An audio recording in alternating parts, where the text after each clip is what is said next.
sit back and relax as we listen to one of the many special voices from our community. On this episode of This Place, Our Voices, with your host, Elyssa.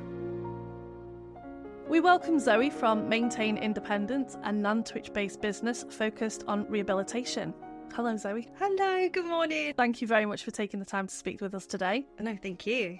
Tell me what the story behind Maintain Independence is. Where did it all start? Okay, so I am a veteran and I served 12 years in the military. And I came out kind of very lost, didn't really know what my role was anymore. I left, my son was 18 months old, and I fell from super woman that I felt in the army being in a military place to just mum with no identity. And then I fell into an amazing job within the care sector, working for a local care provider. And I spent 7.5 years with them.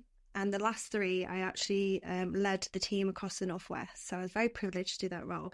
But what I realised was that within the care sector, we look after our residents and the people that need us the most so well, but a little bit too well. So falls is a massive thing. And to prevent them, it's just easy to stop people from moving. Yeah. And also the time it probably takes older people to do things when you don't have enough staff, within your care home, that it's just easy to do it yourself. So we're ending up with people who are having falls because they're not moving. They're declining because they're not being stimulated mentally. They're not getting those natural neurotransmitters being released because they've achieved something. They've been excited, they're looking forward to something. So within my job that I did within this care provider was rehabilitation. And just from getting to know the person, using my skills, I've been able to get people home again. So like 90-year-olds who maybe thought, actually, I've had too many falls, I can't live with myself, I'm going into a care home. Been able to work with them to get them back home again. So yeah, so I feel very honoured to be able to work with people like that and to be a part of their lives and their story and their journey, because it's a ripple effect. You help one person, it isn't just, even if somebody doesn't go home, you're helping them to maybe use a knife and fork again. That means that the care staff that are working with them can support somebody else, and then they've got a bit more of independence and control within their life. So I have had a couple of start-up businesses within the time that I left the army. Nothing quite seemed right, and then I kind of like, do you know what, I'm so passionate about this. But not only that, I'm so passionate about helping veterans, because as they kind of, I've worked with a couple who have dementia, and sometimes it's really hard to get into who is that person? How do I get them to work? What is the trigger words that I can use to kind of get this person to work with me? But being a veteran, it really helps. Yeah. I have to dumb down some of my femininity sometimes. So I'm really passionate about that. So that's really where it came from. What were some of the biggest challenges that you faced in the early days? Well, I am pretty early still. So I started the company 2.5 years ago, but it was very much part-time. And actually in June or July this year, I actually got the clinic space, this area here, and I became a limited company in September. So it's all very, very early days. But I think actually my biggest struggles is getting people to be aware of my service. So it's such a unique service where I predominantly work with people with dementia, which is something that not a lot of people do. So it's just getting the information out there that, hey, I'm here to support, I've got the information, I know how to work with older people, but that's probably my biggest struggles. Is just and also social media is just crazy. I have found from posting on different sites, I know now kind of, it's still a learning thing, but what I'm getting engagement with, what I'm not. But yeah, marketing is a crazy thing when you don't know much about it. Yeah, there's a lot that goes into it. So it takes a lot of time and effort. Oh yeah, absolutely. You don't get anything from it immediately. It can be quite disheartening, can't it? Oh, absolutely, yeah. There's been sometimes I've sat on a post for 3 or 4 days, and it's just been like, and then like send it to my sisters, like, does this sound all right? Do you think I could send this? Do I sound crazy? I think also being a woman where your hormones change throughout the month, for me certainly, there'll be days when I'm like, come on, I'm going to take on the world, and other days I just want to fall underneath a rock because I just want to be small and stuff, but I haven't got the choice of doing that. So learning as well about myself and just taking each day as it comes, each minute as it comes, taking every opportunity. Like yourself, when I saw your podcast, I was like, yes, come and chat to me. Yeah, so just, marketing that's probably, and getting the information out there. Absolutely. I suppose with the clientele that you are seeing, that generation aren't necessarily going to be seeing your social media posts, but it's the families that are behind them that need to put two and two together and think, actually, this information is quite important for my family member. Absolutely, yeah, absolutely. And there's not just exercise and rehabilitation, it could be nutrition, it could be, I had a referral from one of the GP practices, and this lady was living with Parkinson's, and it wasn't just the rehabilitation that I could support her with, whether it be from a cardiovascular point of view, using like a mechanical bike or some manual therapy, but it also in the nutrition. So we were looking at actually her medication, the time when she was having a medication was really important for somebody with Parkinson's, but food groups. So as an example, if you eat protein at the same time that you're having your Parkinson's medication, within the digestion tract, they actually fight for absorption. Oh, wow. Right. Yeah, so if somebody isn't aware of that, then they might be having, I don't know, an omelette and then having their Parkinson's medication, and absolutely it could be that the Parkinson's medication isn't being absorbed to the rate that they need it to, which is going to have a profound effect on their mobility, their speech, what they can do throughout the day. So there's a lot more than just the rehabilitation exercises and stuff. Yeah. So a lot goes into it. There's a lot of science behind it. Yeah, it's a whole 360, right? Who are you? What can I do to help you? And a lot of the times, I do a lot of home visits, it's more of a case of, this is your home, this is your environment. How can I keep you independent, maintaining that independence at home, doing what you want to do? You can't reach that shelf anymore? Well, let's do some exercises to get you there. You're really struggling to bend down, all those functional things to keep people living the life that they want to live. I think people do suddenly decide, oh, well, I'm X years old. This is just a part of growing old. I just need to accept now that I can't do this or that. Yeah. That isn't necessarily the case then. No, it's not. Falls are not an inevitable part of aging. What I found with veterans is it's just instilled not to give up. I'll give you an example. This amazing man that I worked with, I'm not going to mention his name. He was 92, broke his back, and he was in and out of hospital for a couple of months, and then he came to this care provider, and nobody knew why he was still wearing this support on his torso. Nobody. He was frail. He just looked like he'd given up. He was just a shell of himself. And when I started working with him, chatting about being a veteran, I mean, he would have served like the end of World War II type time. He was a lot older than me, but we had that in common. So then I had to chase around. I was speaking to the NHS care rehabilitation centres, hospitals. Why has this gentleman still got this back brace on? Nobody could tell us. Eventually we got it removed, and then he was so willing, but his body was like, he had spent so much time off his feet, so he had no proprioception. So proprioception is where your body is in space and time and your brain knows where it is. So if you can stand up now and you don't even need to think about where your feet are because you know where they are. But if you sit on your legs for too long, your brain's like, oh, what are they doing? So I started working with them in the March, and just an absolute lovely gentleman who just had so much will and want to do and get home and things. Like I said, we had this thing in common of being in the military. The banter is very, not quite PC, I guess. I don't really know, it was just a lovely relationship.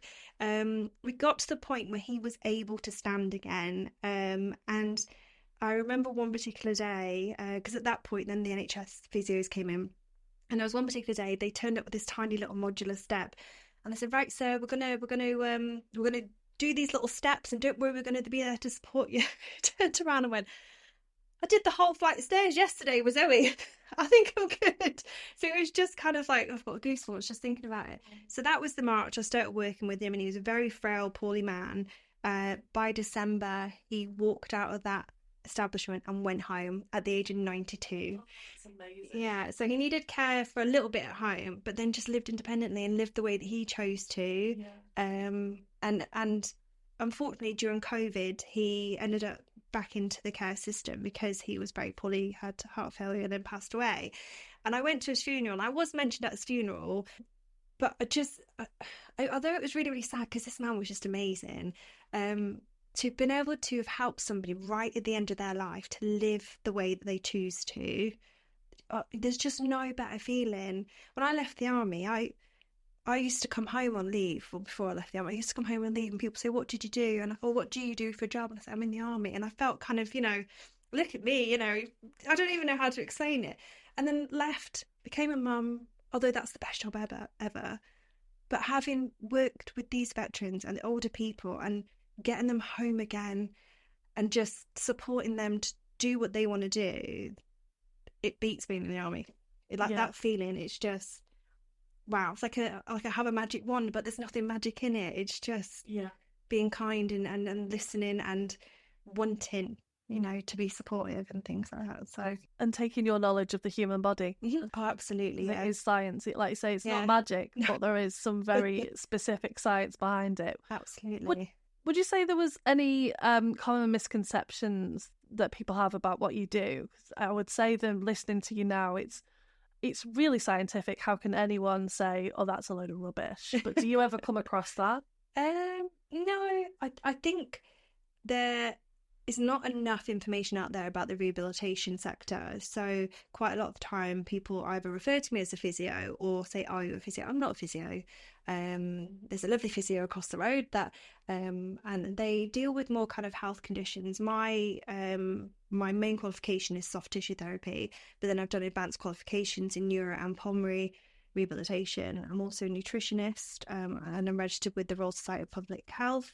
I just don't think there's enough information out there or knowledge. I was working with a lady very recently and she came to me with knee pain, and we sorted that out and it was great. And then something else happened. But in between the appointments, when she was feeling quite low, we moved on to nutrition. So I have this body map book, which I carry. It's like a little Bible. And whenever I kind of speak to people about certain things like, oh, you've got this problem with your muscles, people are really interested. So this lady, I was like, oh, this is your psoas muscle and it attaches from your bottom vertebrae and goes through to your hip flexor. It's a really important hip flexor. She's like, I don't really care. I just want to know how you're going to fix it. So I think there's just not enough information out there about the different types of resources that are available. It's not just physio or personal trainer. There's a lot in between. It does make sense because I'm like that with my car. You've got a mechanic going, it's this, it does this, I don't really care, just fix it. That's a good way of kind of... I suppose it depends on your interest in the subject, and obviously you're passionate about it and you're trying to provide that information. And some people will probably go, oh, all right, okay, so if they can actually make sense of what the issue is in their mind, not accepting it necessarily, but it gives more of a positive spin to know how they're going to overcome that, and they will overcome it with your help. What does a typical client of Maintain Independence look like? So I have athletes, and then I have really old people, and I shouldn't say that because I got told off for saying somebody. I did an event with Tandy Health and Fitness. He rented a room here, and there was a couple of us. A true physio came over and we all did these talks and different things, and I was doing something on nutrition and I said an older person needs this, that and the other, and then somebody said, what is an older person? And I was like, yes. So so I need to stop saying older person because I guess it's up to perspective, isn't it, or what an older person is. I suppose it's people do get offended, but it's no difference than when you're pregnant over a certain age and you're a geriatric. I would. It's a term. It is just a term, isn't it? Yes. But I work with people who are in their 100th, if you can say that, and have worked with, the oldest person I worked with was 104. Wow. There's, but then there's kind of younger people. I worked with a young girl who was playing for England rugby. So within the clinic space, I kind of do more hands-on stuff, soft tissue therapy, predominantly younger people, active people, and then the home visits are for older people, whether it be in a care home, their own home, maybe a family member's home. So there is an array of ages. I used to actually run a boot camp when I first came out of the military for kids, and I did that in Nutridge Primary School on a Saturday morning. It didn't last too long. Kids just aren't. I have my own. I think that's what I can deal with. Kids just, that isn't my forte. No. Older people. Older people are the better people. Yeah. We'll take suggestions for the right term. Yeah. I mean, 65 plus, that's what, when I look at nutrition, and actually I haven't got any books here today, but the government released a book called Volume 41, and it's kind of every type of vitamin, mineral, micro, macronutrient that you need, and it breaks it down by age groups. And I think it's like 65 and over is classed as older, but my mum's going to be 60 this year, and I'm looking at her like, you don't even... I'm sure that even if I changed it, somebody else would probably say it's better to say seniors or something like that. Yeah. But yeah, that lady did say, what is an older person? I was like, I'm really sorry for saying that. Probably should just be really factual, 65 and over. We'll go with that. We'll go with that. Yeah. What advice would you give to someone who feels that your services may be for them? If they're listening to this now thinking, do you know what, I think actually Zoe might be able to help me. Just get in contact. There is, maybe you can have a look at my videos on Instagram, Facebook and TikTok. I have a website which I'm trying to upload some video content into there, because I know that different people absorb information different ways. And at the moment, my website is very much text, and there's a couple of videos on there. So I'm also trying to do a free YouTube kind of video thing. So if you're living at home and you have a specific injury, or you just need some, I don't know, you've got arthritis in your fingers, something like small little videos, maybe just snippets. I also run group sessions here at Frederick House on a Monday and a Wednesday. So the Monday one is called Neuromotion. So that is where targeting people neurologically instead, or as well as physically. So the concept there is people that don't understand instruction can't communicate effectively, and just targeting them in a really clever way to help with balance. So that's a really exciting and fun session on Monday. And then on a Wednesday, it's just a falls prevention. I say just, it's not just, because falls are really, really scary. I fell at the train station a couple of months ago, and I was holding on to my husband's hand, and my husband's, my husband's 6'10", he's massive, he's huge, and he was holding on to me, but I still went down. And even though he was there, I had heels on, so that's probably why I fell. And I wasn't drunk or anything. It was just we were going for a day in Chester, and I got up and I was so embarrassed. My knee was really, really sore. I went to the chemist and I bought some paracetamols, and then on the way back, so a couple of hours in Chester, and then on the way back, as we got off the train in Crewe, and I was heading towards the place where I fell over, my hearing went completely. I went sweaty. I was like grabbing onto my husband's hand even harder. It was as if my body went into sensory overload of you've just fallen, you don't want to do that again. And actually for a few weeks after that, I was still really unsteady on my feet.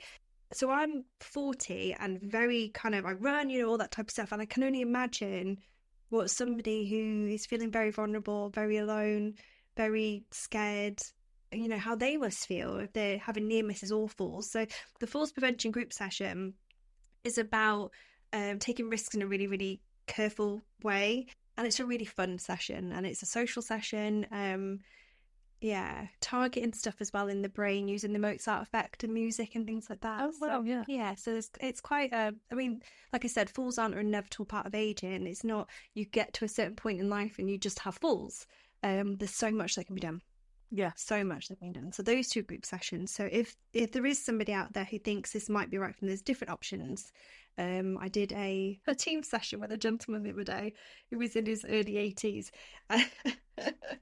And I had obviously my laptop and my screen was there, but he had an iPad and it just kept slipping down. So at one point I seen his face and then his hand was over the camera and then it was just his tummy I could see.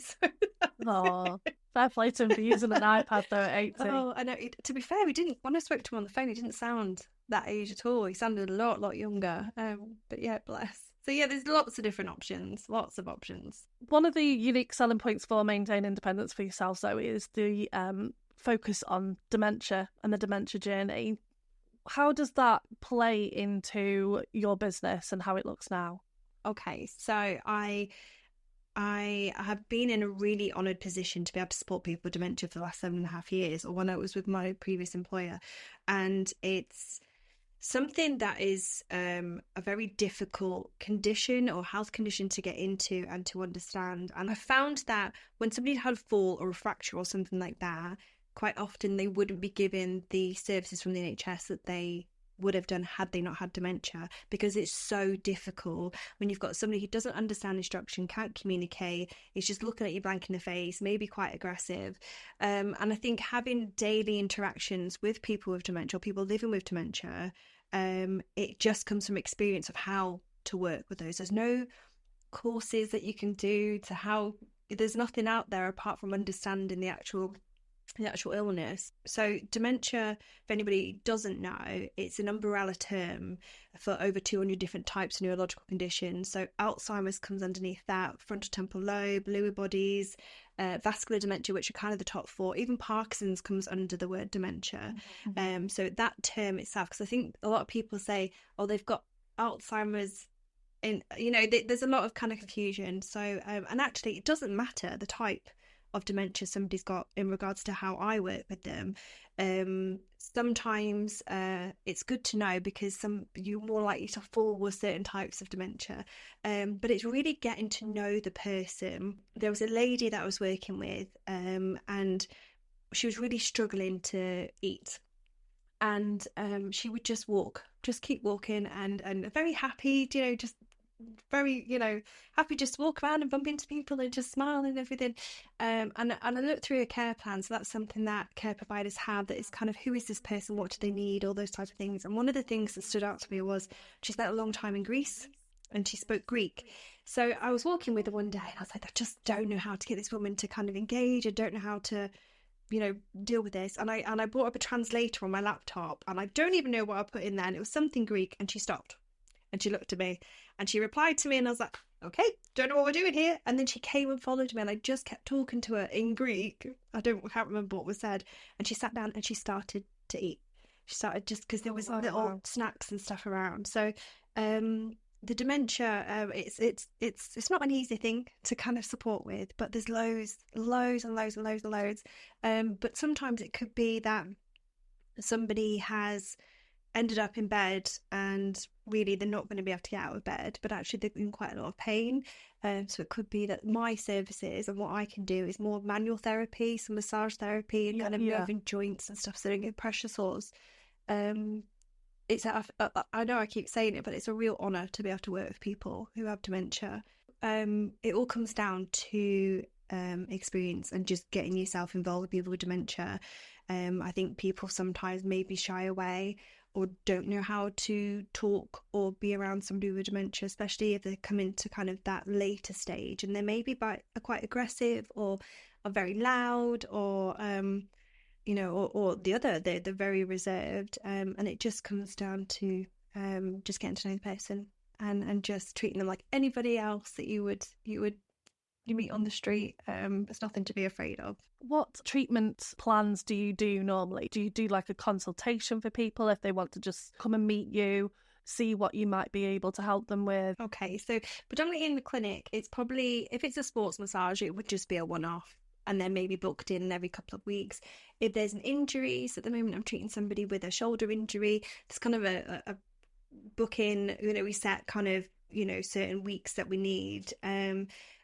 Quite often when I'm doing home visits, it can become months that I'm with somebody, because we'll go in with one thing, and like I said about this lady I'm working with, that we go with one thing that's been sorted and something else happens. And in that particular case, she was having, like I said, really, really bad knee pain. We sorted that out, then something else happened, then something else happened, then something else. But now we've got to the point that actually we think we found where the issue is. Working with people who don't move as much when they're living in their own homes, old people 65 plus, 85 plus, I guess that's probably that age. It can be very difficult. Whereas when you're working with somebody in rehab who, like me and you, who's very active, it tends to be that the time that we need is less, I guess. So it's a consultation, regardless of home visit or in clinic or even online. Links to your social medias, I will put them into the description of this podcast. But well, I think it's just maintain independence. I think there's a Facebook, an Instagram. I think it's the Instagram is maintained up, but if you have a look on my website, all the social media is on there. I'm even trying Snapchat. Don't know how it works, but getting out there. LinkedIn as well, which is a really, really good platform for sharing things. Yeah, I really quite like LinkedIn actually. But yeah, TikTok is kind of the thing I'm concentrating on at the moment is TikTok, because I actually really enjoy seeing the videos, and it's a bit different feedback from Facebook, where it's kind of people selling things. And TikTok's definitely something that I don't think many people in your industry would be doing. So that's unique, and it's nice because this is a serious business. People are dealing with some serious issues and some serious pain. Mm-hmm. But as you probably have done in your previous career, you just gotta have a smile and have a laugh about it, haven't you? Yeah. I think I sort of started my TikTok with education stuff, and I wasn't getting much back, but also I think when you're not yourself, then it comes across, even when you look back, when I look back, I'm like, oh God, that was a bit cringy. But when you're passionate about something and it's just you, then you only live once. This isn't rehearsal. Just do it, get it done, and then think about it next week, but it's done already. So do you know what I mean? Just, TikTok, and I've had some abuse on it. I don't know if abuse is the right. Yeah, a lot of veterans kind of are on there, and I've just had to delete it. Giving you that veteran banter, I think. Yeah. So the job I did was military police, and they're not very well liked. So even now, my uncle was at the parade in London at the weekend, and he said that there was the group of military police and a group of paras, and then they ended up throwing bananas at them and stuff. It's just they get called monkeys in the military. So yeah, there's a lot of stick for somebody that in the military police, but that's being a veteran and being part of that community. There's always going to be banter about the fact that's the job I did. And yeah, it's just an amazing community. And actually TikTok has so this year was the first remembrance parade I went to. So I left 10 years ago, and last year, so where are we at now, 2023, was the first year I won my medals after I left the military. When I left, I felt guilty, I felt embarrassed, I felt all the negative emotions about leaving the military. And I did it for the right reasons. I left because I wanted to be a mum. My son was 18 months old. And it's a really funny place to be when you have been part of this family. You've had the security of medical provisions, dental provisions, money coming in all the time. You have somebody next door constantly. You have a team of people who get you, understand you, who want to support you. And then you're just left alone. So it took me a long, long time. And I think working with the veterans that I do, I have a very, very lovely friend called Jerry, who's a veteran who lives in a care home. He's ex-Navy. And talking to him about doing different services and different ages, but just talking to him last year, I was with him for Remembrance Day.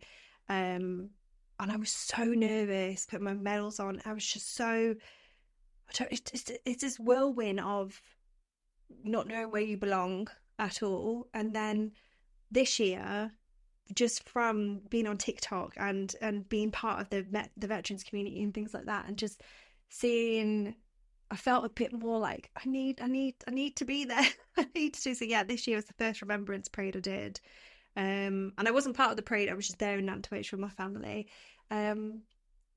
Yeah, there's not enough out there for veterans.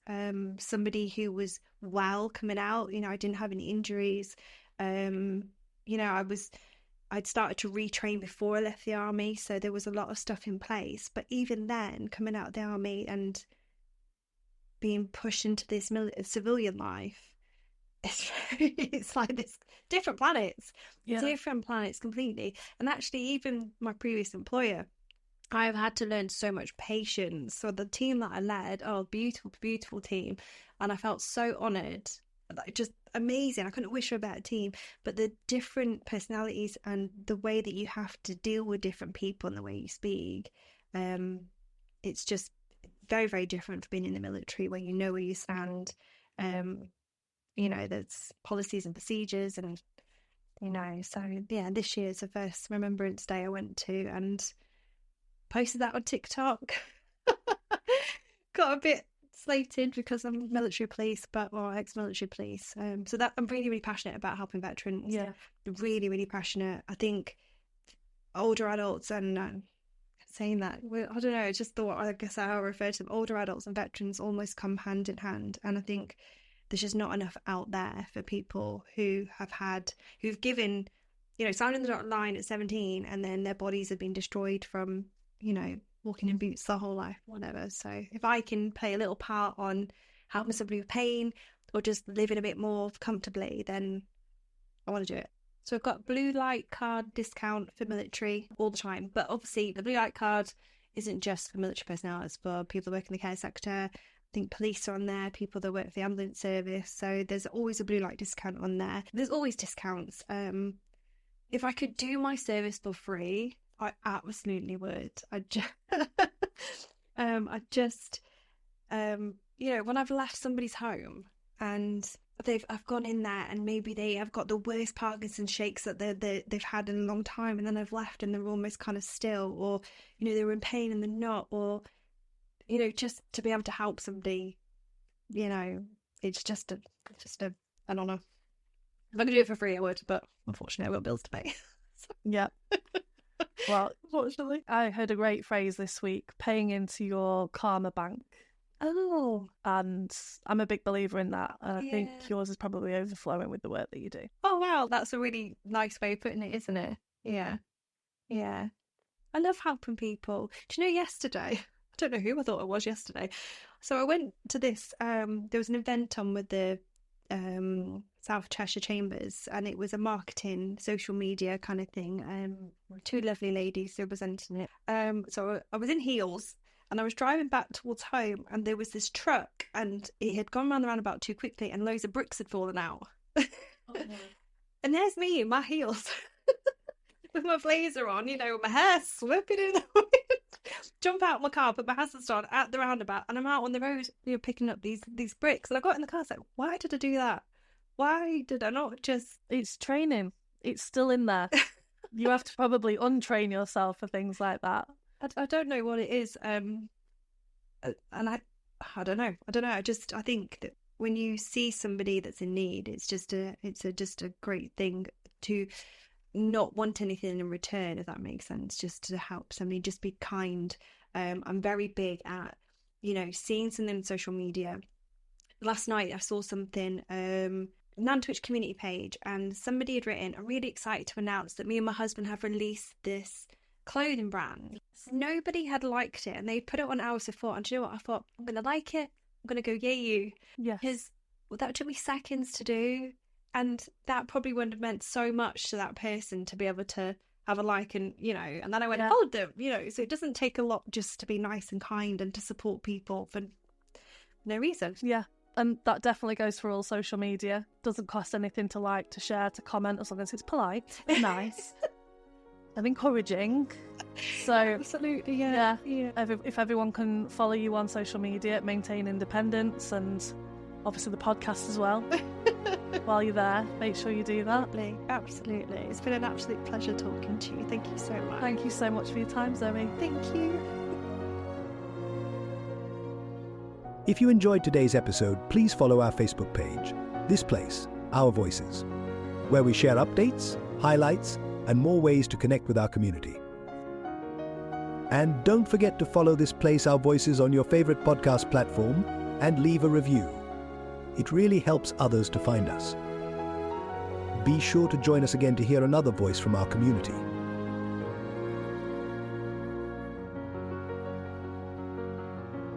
Let's keep coming together, celebrating our stories, and making a difference.